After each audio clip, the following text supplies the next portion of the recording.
Okay, so here's the deal. I'm trying to, a couple of things. I've never done watercolor before, and I've got this on a whim because Alex Day Art, she does a lot of watercolor, I guess, and a lot of painting. I've seen her, that's what I've seen her do a lot of, and I told her, made me want to try watercolor. I haven't done it since I was a kid, and there's always cheap stuff like Crayola, you know what I mean? And cheaper than that, you know, I don't even know where it came from, Dollar Tree, who knows? And the thing is about these art cards, though, my wife had actually done some I had shown before, and they kind of bent up a little bit. So I'm concerned. I mean, they're good size cardstock, but this is proper. I don't know if I can get this out. This is proper watercolor paper, and it's got paint on it from painting acrylics on it. It holds acrylic, so that's any indication. It does a really good job of that without warping too bad. And so what my thought was, I'm going to try to make a couple of cards out of this. I'm also going to try to test a watercolor on this big sheet. That's later. But for now, I'm going to try a couple of things. I want to try to make these cards out of this so I can have some to paint watercolor on rather than just draw on. And also, I had a couple of different ways. I don't know if you know this, but when you're measuring things,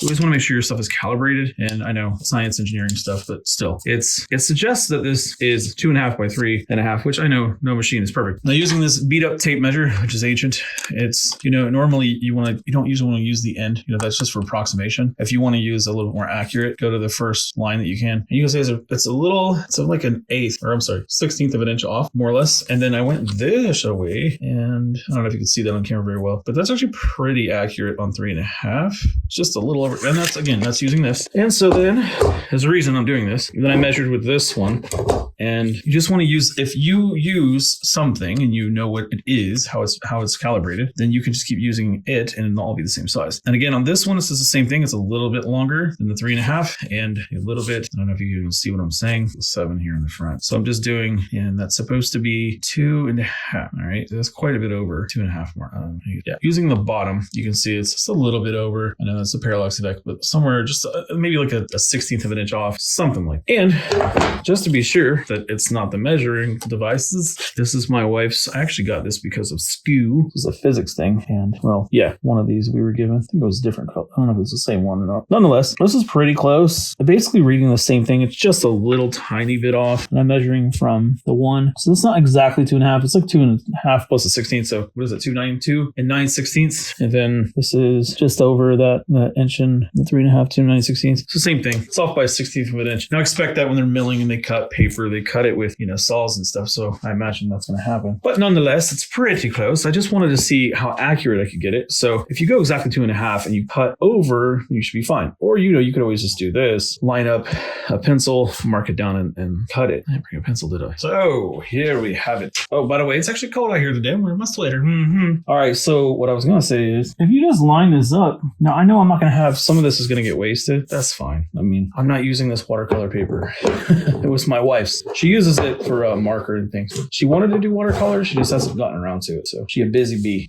And she just came in here actually telling me what she's doing. So the idea, if you can get, you actually don't even need to mark it. If I can figure out approximately 2.5 there, I mean, it's just over that line. It doesn't have to be exact as long as it's close. You get it to, if I do 2.5, just a little over 2.5, I try and line this up. I can take the razor blade, wish me luck, pull it in. Like a soap. Have our own little watercolor. Now that's pretty close in my opinion. So now I'm going to cut these again. Now these are supposed to be 3.5, but again, it's a little over 3.5, so not a big deal. Just get it to where, let's see. Well, I'm right-handed. I can use my left hand. I've mentioned that before, but I don't like to with the razor blade. Let's see. Oh yeah, let's do it this way. So we find our width. Yeah, let me go this way. We need 2.5, 3. So this is coming 2.5. This is 3.5 this way, and it was right about there. Now I know I'm not going to have all of the card. All of this will not be useful. Line this up. This is a workbench. That's what it's for. There you have it. A watercolor card, ATC style card, an artist trading card. Now, of course, you could.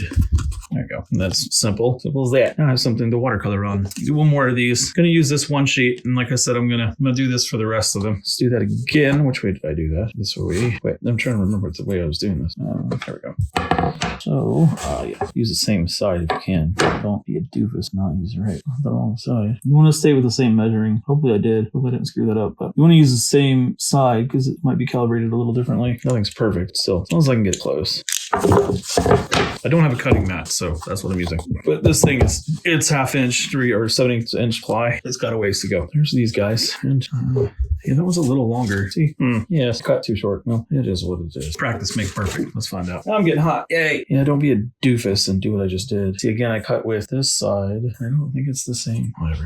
What do we have? What is the measurement on this? This is 9.5. Yeah, I don't know what the hell's going on with this thing. Here's the 12 side. This is 9. Okay. So we can only get 2.5, 2.5, 7, 5, 7.5. All right. I'm just going to wing it. Let's see what we can get out of it. I usually go for the most optimal amount of thing I can get, but I'm thinking cutting down this way and we should be good. This way, I don't actually have to think about it for half a second. Okay. Or if we go this way, I can try to turn it that way. Yeah. Nothing I can do about it. It is what it is. I'll be careful next time.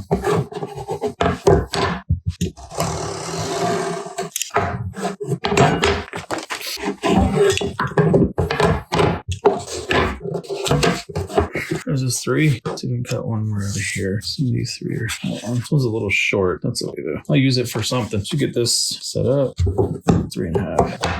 What am I doing? Well, a little bit over fine. I'd rather have it a little bit taller. Actually. You know, when I was a kid, we actually, I don't know, it was 3rd grade. We had just moved to Kentucky. I was there for about almost 6 years. And we moved up there from Florida. Like the first couple days, I was only there for like 8 days before school was over because their school year was done in May because, you know, it's not Florida. They had snow days and stuff, hurricane days. So anyway, they let out early. So I actually shortened my school year. So they were doing a lot of fun stuff the last part of the school year. And I ended up making paper out of newspaper, basically. We actually recycled paper. So I always think of stuff like that when I'm doing this kind of thing. I could probably, if I could do it, I could make this into a pulp, right? And then fence it and make it or screen it and turn it into paper. But I ain't doing all that right now. I might at some point because I like to recycle stuff. Let me see. We need 2.5 for the width, right? So let's see. 1 almost. All right, we'll just go 2.5. So 1, 2.5, 1, 2.5. Okay. How am I gonna do this? 3.5. So wait, this is the way to do it. We actually had a paper cutter, but I guess it bit the big one. So whatever. This, like the whole thing just kind of fell apart. It was old, so it is what it is. That's why I'm doing it like this. That would have been done in no time. And let's see, 3.5 wide, 2.5 long, 2.5 wide. All right, now we're cooking. A little bit longer. I just figured I would try it because I think it would be fun to do some watercolor on these. The drawing on them is very, very difficult. So I don't know. I mean, if I take my sweet time, which I will, I might be able to do some cool stuff on them. I don't know.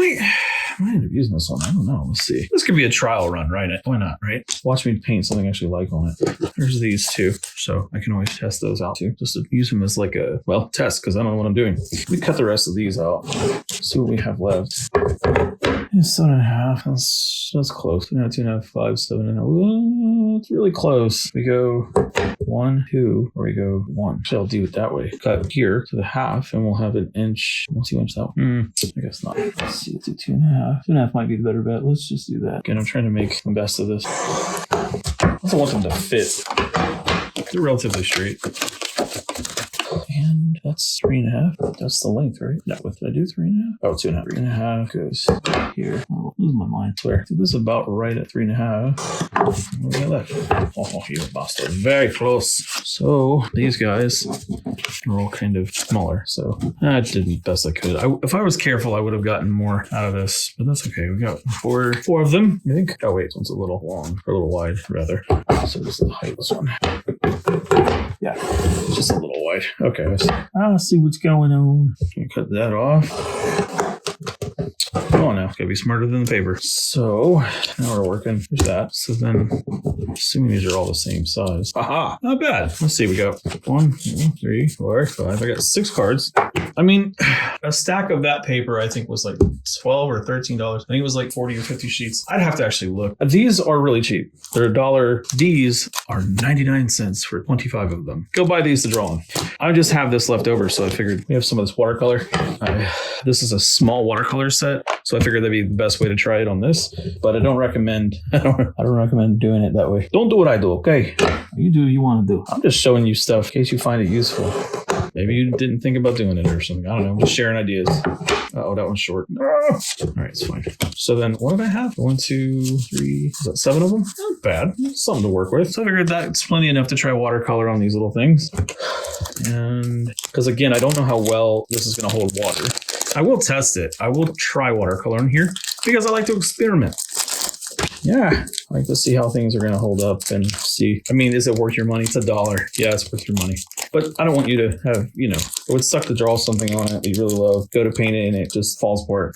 I doubt that'll happen, but you know what I'm saying. This one is, it's the wrong one. Let me see. These guys, I don't think these are, yeah, okay. Now we're good. Okay, so 1, 2. Okay, I got 7. If I was careful and actually planned it, I probably could have got more out of it. So I'll do that next time. I just wanted to do that on a whim. And now I'm going to go and test out some watercolor. I'm going to grab another sheet of watercolor paper because these are going to be practice runs for these. So that said, that is how I did that. Real simple. You know how to cut paper, but yeah, if you just use a straight edge, if you have any kind of straight edge laying around, just be careful. It's a razor. Just use it as a way to score the blade across. Use a cutting mat if you have one.